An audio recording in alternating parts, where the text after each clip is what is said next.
here's an example from the New York Times. This was an excerpt from a chemistry class that was trying to teach people how to speak, how to communicate more simply. So this one student was writing to her peers at the American Chemical Society, using laser-induced temperature jump techniques, I focus on elucidating the kinetics and mechanism of dihydrofolate reductase as a model system to better understand how enzymes work. Did you all get that? Okay, one or two of you got that. Good for you. And but a lot of people, even if you're speaking to colleagues who aren't chemists but have PhDs, they may not get that. And that's something that I think transcends talking to journalists. Today, in this era where you're expected to do interdisciplinary work, I think it's really important for scientists of all disciplines to be able to speak a language that others can understand. I've had people, when we started a brief section in the Boston Globe 8 years ago, we had doctors come up to us and say, cardiologists, and say, I finally understand what the cancer docs are doing. Thank you. And so it's not that people are stupid, it's just that you speak in a jargon, in a language, and have years of training to do that, and you forget. It's really easy to forget that not everybody else has that. It's human nature to forget that not everybody else has that background. But part of communicating your information is stepping outside of that background and explaining it. And a 6-year-old is great, I think, for that. So this woman went on to say, to biologists and mathematicians at an American Association of Advancement AAAS meeting, she might say, by enhancing our understanding of enzymes, we hope to advance many fields, enzyme design, drug discovery, and chemical synthesis. So a lot of people could probably understand that. I didn't like the one she did for neighbors, so I wrote my own. To neighbors, this model lets us design and control chemical reactions, develop new materials, and produce everyday products more efficiently. I think that's something that I could write a sentence like that in a newspaper and assume that most people could understand it. The third grade version is the longest, interestingly, which I wouldn't necessarily do if I were talking to a third grader, but inside the bodies of every living thing, including you and me, are tiny little machines called enzymes that do a variety of things. They help break down food, fight disease, and help our bodies grow. We aren't completely sure how they work, but I'm trying to understand them so that one day we can make them do whatever we want them to do. So again, you can see how the language, getting rid of the jargon, getting rid of dihydrofolate reductase, whatever that is, you can explain that to me later, makes things much clearer to people. I find, I probably shouldn't admit this, but when I'm doing stories, I often avoid the PhD students, even the first authors, because I find that the senior authors can pull back much better and explain to me the big picture in a much better way because they've had more years of practice, probably. The PhD students are so focused on getting their dissertations, getting their work done and what they did in the lab yesterday, that it's very hard for me to understand the bigger picture by talking to them. And so that's something you might want to, if you are a PhD student, something you might want to work on. And I know you don't get a lot of support for that in the scientific community, but it's something you may want to think about as you go through your career, is how can you pull back a little bit, explain what it is that matters. I had a conversation with a friend of mine who's an astrophysicist once. She was complaining that the media doesn't write about her work in binary star systems. And I said, okay, explain to me why should people care about binary stars? And she said, I haven't thought about that in 15 years. And it's like, how am I can't do that work. She has to do that work in order for me to understand it. And that's what I'm trying to encourage you guys to do today, is do that work. As you're going through your regular daily activities, take a step back sometimes and think about how could you talk about it to a 6-year-old or your grandmother or your neighbor over the back fence. Oops. Okay. Oops, we did that already. So, and again, a lot of what I do is what you just did about your own work, is I try to talk to scientists and help them. I can be a go-between. I can be the voice at the biologists and mathematicians at the AAAS meeting. I can understand that level generally and then translate it 1 or 2 steps down, but I can't go from this top level because I don't know what these terms mean. And also know that you're not the only one putting stuff out. If you have a study that comes out, I get maybe 50 or 60 on a typical day, studies that come out in do you know about Eureka Alert? AAAS, American Association for the Advancement of Science, every day puts out a list of studies. I get some under embargo, which means they're coming out in the next few days, and I can see them as long as I promise not to write about them.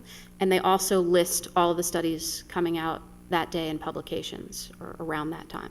So this was Sunday of Labor Day weekend, okay, not exactly prime time for studies. 1, 2, 3, 4, 5, 6, 7. There were 8 studies that day, which is a really light day. Usually, like I said, there are 50 or 60 on a daily basis. So I've got this fire hose of studies coming at me on a daily basis. And one of the most difficult jobs that I have is trying to decide what to cover and what not to cover. So what I do, I try to look at this every day. I don't always succeed. And I'll look at, for a clinical trial, say, was it a big trial? Was there a placebo-controlled double-blind arm? I'll look at the kinds of basic. I'm educated enough now to understand basic science and understand what's a good study to some degree and what's not. And I'll look for things that people care about. So there's a study, I'm actually not sure I'm going to write about it, but it's out today, about viruses. If you put a virus on that door handle, in 2 hours, it's going to be 60% of the people in this building will have gotten that virus on their hands. So incentive to wash your hands. But to me, that's a cool story because everybody can relate to that story because everybody touches door handles. So that's going to jump out at me from this list, from this fire hose of stories. So when you're thinking about your own work, what is it that takes that leap?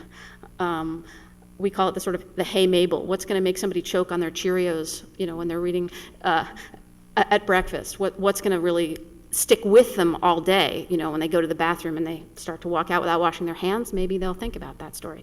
So to stand out, you need to have something important to say on a topic of interest relevant to a lot of people. This isn't rocket science, but and you need to be able to say it in a way that people can understand. So if you were doing a different study, but you wanted to say, or let's say you're a public health official and you want to say, here's why you need to wash your hands, you might cite this study later, and say, here's why you want to wash your hands, because you're going to be touching the same doorknob as everybody else in the building. And those kinds of metaphors and examples are really helpful to me as a journalist. Also extremely helpful to me are personal stories. I know that as scientists, you're sort of bred to have a distance between yourself and your science, and this isn't about me, it's about the team, and we're all in this together. And I appreciate that, and I think it's wonderful that you're collaborative and that you give credit to other people. But when I'm writing a story, I need a story. I need to tell how you discovered this you spent 20 years convinced that, Judah Folkman spent 40 years, I think, convinced that anti-angiogenesis was the secret to cancer, that sucking off the blood supply of a tumor was going to cure cancer. And people thought he was nuts, and he didn't get funding, and he toiled in, obscurity for years. And then he finally had some successes, and he was on the front of the Sunday New York Times, in part, because of that drama. Because here was this lone wolf who toiled for decades and then succeeded. He didn't cure cancer, although he may have cured he did a lot for macular degeneration, maybe more than cancer. But in any case, there's a great human drama there that elevated that story from study shows some success against cancer to the front page of the Sunday New York Times about a guy who succeeds, a David and Goliath kind of story about a guy who succeeds against time. So those kinds of personal stories and narratives really help. I'm also looking for stuff that's new. I know, again, that science is different than journalism. You're trying to add to the body of information. Nothing that you do is definitive. Nobody should change practice based on this one study. But that's not what I'm about.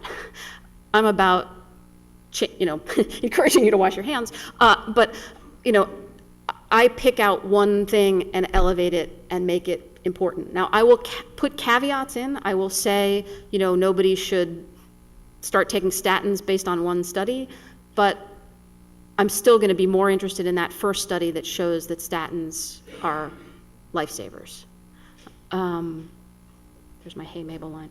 I'm also looking for things that evoke a strong emotional response. I did a story a couple of weeks ago for USA Today, pitched to me by Kaiser Permanente Health System. They had a patient came in and was chatting with a nurse. He had some cancerous removed from his face, and he was chatting with the nurse, and he was an older man, and he said, I have no family. She was asking him about his family. I have no family. Oh, that's too bad. But I said, I have no family, but I used to have a brother. And the nurse was like, you used to have a brother? What's that about? And he said, yeah, we were in an orphanage together, and when I was 13, my aunt came and picked me up, but left him there, and I've never seen him since. And I've looked for him, but I've never been able to find him. So the nurse says, oh, you should meet my friend. She's a technician down the hall. She used to be a private investigator. And the guy's like, no, I don't want to be a bother, blah, blah, blah. Anyway, he comes back a few weeks later for his checkup and ends up talking to this PI, former PI, who says, let me work on it, and finds the brother. And they get reunited. Like, I'm getting chills just describing that story. There's so much drama and interest, and we can all imagine what it must have been like to be separated for 70 years apart from his brother and then be reunited, and what that was like. And his brother, he never had kids, but his brother had 4 or 5. And so now he's got a family. A man who was totally alone in the world now has a family who loves him. And, so that's the kind of human drama story that we're all, I think, interested in, and that I can make journalism out of. Another thing that's a good story, I always joke, but it's not really a joke, is whatever happened to your boss on the way into work this morning. So I have definitely had days where, pothole eats boss's car, you're writing about potholes today. There was a lot of interest in the Boston Globe for a while in prostate and breast cancer because the editors were of an age where they were worried about that.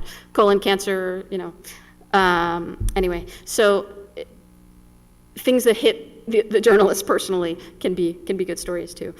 So if you know of an opportunity, use it. It's also very variable. I mean, you probably think that there's this grand scheme and we know what we're doing. Journalism is very seat of the pants. It's, what time of day is it? It's noon. So they've had one meeting today at the Boston Globe to decide what's in tomorrow's paper. They'll have another at 3:30. Maybe 80% of the stories will be the same from 10:30 to 3:30, but probably a couple of stories will fall off and something else will get elevated. It's very last minute. And they'll be like, what's our lead art today? Excuse me, I'm going to walk out of the frame for a second.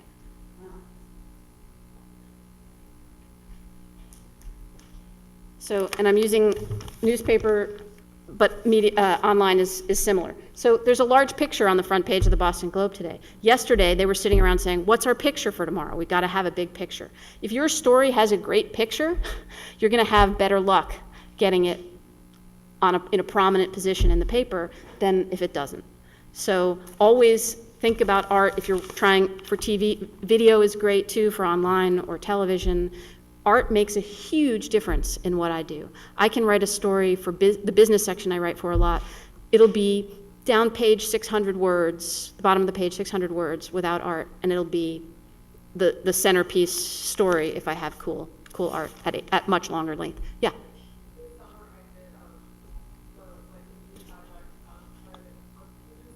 Mm.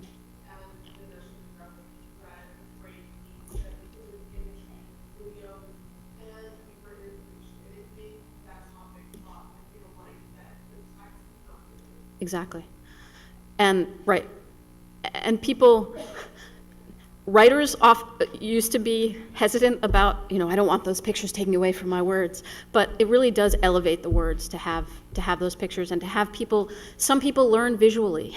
They don't learn by reading. And so having those multiple layers, I think really helps people understand and take in a story. I wanted to see a picture. Unfortunately, the old guy I just described was in Tennessee and I didn't get to meet him. But I desperately wanted to see a picture as I was writing because I needed to see him in order to write his story. I just think it's a basic human instinct to want to see things. I also think that I would love to have the money to do some explainer videos and graphics on Diabetes, for instance. I write about diabetes all the time. I don't really understand what diabetes does to the body, and I can tell you that the patients I've talked to don't understand it either. What is it at the cellular, we say, oh, you need sugar for your cells to function, but what does that mean? What does that look like? And I think videos, explainer videos are really helpful for that kind of thing. So if you ever have the money for that, personally think it's worthwhile. My point in bringing all of this up was that it's very variable whether you make it on the front page or inside the Metro section or the science, whatever, wherever the story plays. On Christmas, they might be desperate for a story. If you have a feel-good story on Christmas, you're going to get on the front page. The same feel-good story this week is not, may not even make the paper. So, and I don't know if anybody is here from the communications department, but your communications department, in-house communications department, can usually be helpful with that. One other point I wanted to make is that what I do is different from what people on television do. And different formats have different needs. So we all hate jargon and acronyms. We all need quotes. We need somebody to say something that supports, if I had written about this older man, you want to hear his voice. Just as you want to see his picture, you want to hear what does this old guy who's just found his brother sound like. And so I need quotes from people, from doctors, and from patients often, to write good stories. I need images. I look for personal stories, metaphors, and we all need sources who will make our lives easier, because as you can see, we're jumping around from a lot of different things. Commercial television, if you're talking to a TV person, you really want to talk kind of at the level of that 6-year-old. And I'm not being obnoxious, but that is the lowest common denominator, people with the least amount of time. You've got about 30 seconds, if you're lucky, maybe 15, to convey what you're trying to say. And they don't have a lot of voiceover. They don't talk a lot. They have you on camera saying the story. And so they need you to be articulate and summarize that story in 20 seconds. And they need visual information. It's called B-roll background. They might want to walk through the lab or the clinic with you. Radio, sorry, this slide didn't work out visually. Radio, the NPR people will have a little more expertise. They'll have beats. They'll know what they're talking about. The TV people will go from your story to a fire to a cop story. So they're not going to have any expertise at all. But radio doesn't get visuals to clarify what you say. So you have to be very descriptive in what you talk about. And they're also looking for audio. So if you work in a deadly silent lab, they're going to have a problem with that. The machine that makes swishing noises is going to be something they're going to seek out. Print, I just came across this and loved it. It's irrelevant, but it's funny. People in print often have some specialization, like me. I've done this for 10 years now, health and science. I can paraphrase what you have to say. I don't have to. Everything I put in my piece does not have to come directly from your mouth. I can summarize it and condense it. But I still need some quotes. I often need more sources than the television radio people. I'll get back to that in a second.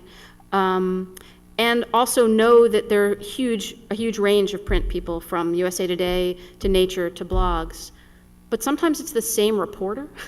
So I've had people who will say, oh, you're writing for Nature, I can talk in the way the reductase, enzyme way.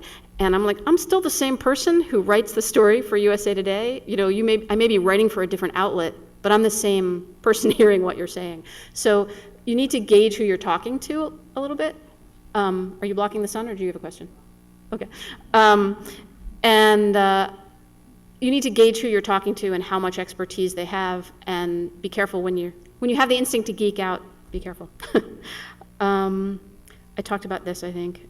Your business is a slow, careful process that often reverses itself. You accrete a lot of facts, tiny steps. Every study is part of a larger whole. You have big goals also to benefit society. What I do, I'm looking for dramatic change and big leaps. I'm not looking for tiny incremental change. I'm capturing a snapshot in time, a moment. I understand that there's a bigger picture and you can help me see that bigger picture, but I'm looking today, right now, what's happening. I'm also focusing on the potential for the work. You think about genetics. When they first sequenced the human genome, many of us thought that medical problems would fall like dominoes because we now had the human genome sequenced. I think 10 years later, we understand that that process is a little more complicated.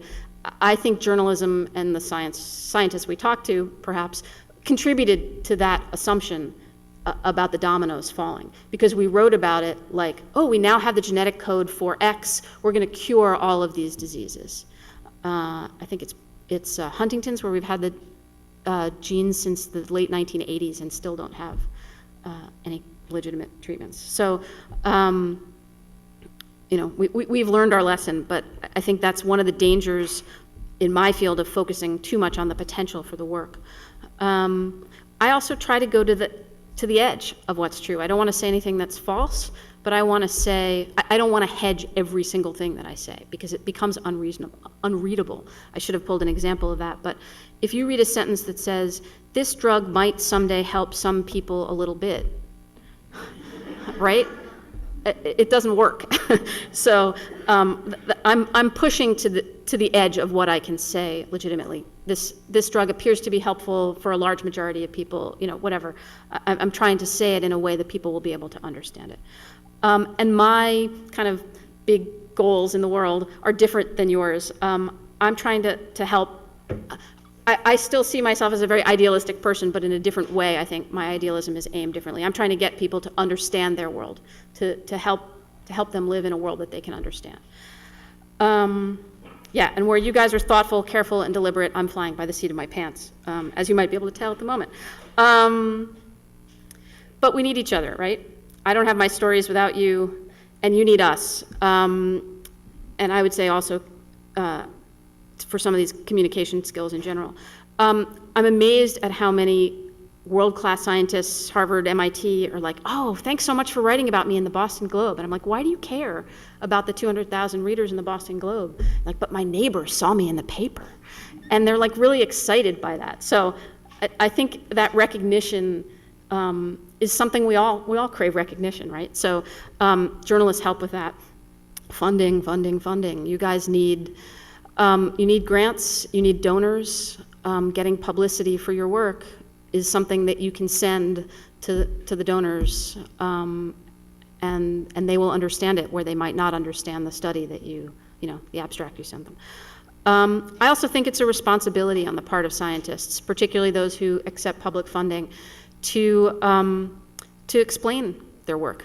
You're taking my tax dollars, you should explain what you're spending it on. And I also think that embryonic stem cells, for instance, got really out of control in the public's mind. I think in part because the scientists didn't take the time to explain to the public what they were doing. And it became this, you're killing babies story, instead of we're doing very basic science to try to understand blah, blah, blah. That they lost control of their own story in part because they got behind it. And I think that and maybe evolution is the same thing a little bit, that because people don't understand this stuff, when the news breaks about it, they react in this emotional way and go back to what they do understand, which is dead babies, right? So I think it behooves scientists to talk to the public on an ongoing basis in order to help prevent things like that. Takes practice to do this well, I think. Again, a plug for I shouldn't be doing this because sometimes I'm at odds with the PR people, but these folks can help you guys a lot. Things you might want to do to prepare for an interview. You may want to spend 2 or 5 minutes doing what we did before. Just what am I saying? What's my point? Who am I? What do I do? Just take 5 minutes to think through and cut out think through the language that you might want to use that's jargon-free and that's direct. Think about the medium and the audience. Again, the quote might be different for Nature versus the local news. Know the medium and a little bit about the reporter if you can. Again, that's where your PR office can really help. I don't like it. I can tell when a researcher is reading something that they prepared for me. So I don't like to talk to people who are too prepared. It takes all the spontaneity out of the conversation. It sucks the interest and the life out of the conversation. And I'm going to get off the phone a lot faster with that person. A little plug for calling people back quickly, journalists, if you're ever in that moment. I might take your call if you call after I've reported a lot of the story, but when you're the first person to talk to me, you're shaping the story in my mind. You have a lot more control over me when you're the first person who calls me. And yeah, my definition of quickly is if it's for a daily paper within a half an hour or an hour, within a day or two for a longer feature. I'm just sort of posing and answering questions here that I've heard before from people. So some scientists have asked me, why do I always look for critics? Why, I'm writing about a study, why do I have to have a critic? I don't think of them as critics, but I need an outside perspective on a study. You guys are going to know when the flaws in a colleague's study. You're going to be able to spot that a lot faster than I am. And I don't know the right questions to ask. Why did you not double blind this study? You might cue me to ask a question like that where I might not have without it. And I'm not looking for you to badmouth your peers necessarily, although sometimes that can be good for me. I probably shouldn't tell you this, but I had an example last week where I was assigned to do a story. I had done an interview with the lead researcher, and I reached out to a couple of other researchers, and one of them got back to me and said, I don't want to talk about this. And that always sets bells off in my head. Well, why don't you want to talk about it? And he said, talk to this guy instead. So I set up a time to talk to this guy, and in the meantime, I talked to somebody else who convinced me it probably wasn't a story worth writing, and I emailed this guy back, and he said, yeah, I'm glad you did that. There's blood on this study. And I'm like, there's what? It's like, these people pursued their research while people were dying, and there's blood on this study, and this is a bad. Now, I wanted to quote, he wouldn't let me quote him on that, which is kind of disappointing for me as a journalist, but I understand as a scientist. But I didn't write that story because of that. Again, what do I need from you if I'm writing a story about your study? Why should I care? Why should our readers care? What makes this important outside the world of binary stars? And also, I need your help figuring out the context in which I present this study. I'm doing a piece that's under embargo, so I shouldn't be talking about this, an autism study coming out Monday, and they've looked at 7 kids. That's a ridiculously small study, I understand that, but it's also important and interesting. So I'm going to write about it, putting all those caveats in about how it's a pilot study, there are only 7 kids, we can't make any larger conclusions from this, but isn't it interesting that? And I need your help, I need other researchers' help to understand those caveats. Yeah, don't expect the reporters to have read your complete body of work. I have people who say, call me back when you've read my book. I call somebody else generally. And even when I have read the study, I often act as though I haven't because my readers haven't. So my first question to people usually is, what is this study about? Why did you do it? Because and I'm also amazed at when I ask a totally stupid question like that, how I'll get people go off almost to a person. They go off in a direction that I did not expect, that I would not have predicted based on the abstract and the study that I read, because they've taken it out of context when they do a study, and when they tell it to me, they put it back in context. And so I understand it in a much deeper way than I would just reading the study. I also will often talk to you for half an hour, maybe even an hour, and I'll use 2 quotes or 1 paragraph. And I try to get in everybody who I have spent a lot of time with, but if I'm writing 200 words, forget it. And I need that time in order to understand the story. In order to condense it, I need the full thing, or a large picture, in order to write tight. Why don't I like to show quotes to people? Everybody likes to see their quotes. I find a lot of people will say, oh, you have to add my 17 colleagues to this. You can't, this wasn't my work alone. So I will often try to add so-and-so and colleagues, but I can't list 17 names in a news story of 300 words, I'm sorry. Or I've had people want to add, hydroxy reductase, whatever, to quotes, and I'm like, sorry. And oftentimes, with the Robin Williams story, I found out, I had just finished work for the day at 7 o'clock, and I was reading for fun, and I came across this news that Robin Williams had committed suicide, and I was reading some of the stories out of interest, and 15 minutes later, my editor calls and says, "You're writing a story on Robin Williams." So, I need you to write a story, and I said, "On Robin Williams? How'd you guess?" So, I didn't have time, it was done by 9. I did not have time to vet those quotes with people. Also, sometimes people ask, show me your story before it runs. I can't do that. We have very few ethics in journalism, but that is one of them. As a full story, it is a journalistic product. It is not a scientific product. And so I would get fired by the Boston Globe for showing it to you. We have sort of a double standard because I can show you the graphic, but I can't show you the story. Yeah, if anybody wants to ask about that. Why do we quote the same sources again and again? I know what I'm going to get from people who I've talked to before. I know they're going to be able to speak English, not science. I know that they'll call me back. I know that they give good metaphors and good examples. And I know their phone number. How to become one of those people, if you want to. Understand the reporter's needs. Understand a lot what I just finished describing. Be easy to reach, credible, reliable, articulate, plain spoken. A few things, nothing complicated. Sorry. And build a relationship. I mean, a lot of the people I talk to again and again are people I have a rapport with. I know they just got back from vacation. I know they broke their foot in, I'm thinking of one guy who I was just talking to who broke his foot on a trip to England. I know that about him because we've talked several times and we built a relationship together. And the next time something happens, I'm certainly going to go to him because I know what I'm going to get from him. I can keep going, but I think I'll stop there and open for questions. Anybody have a question? Yes? Oh, okay. So why and when should you go off the record? I mean, the guy telling me there was blood on the hands of those researchers was an off the record comment.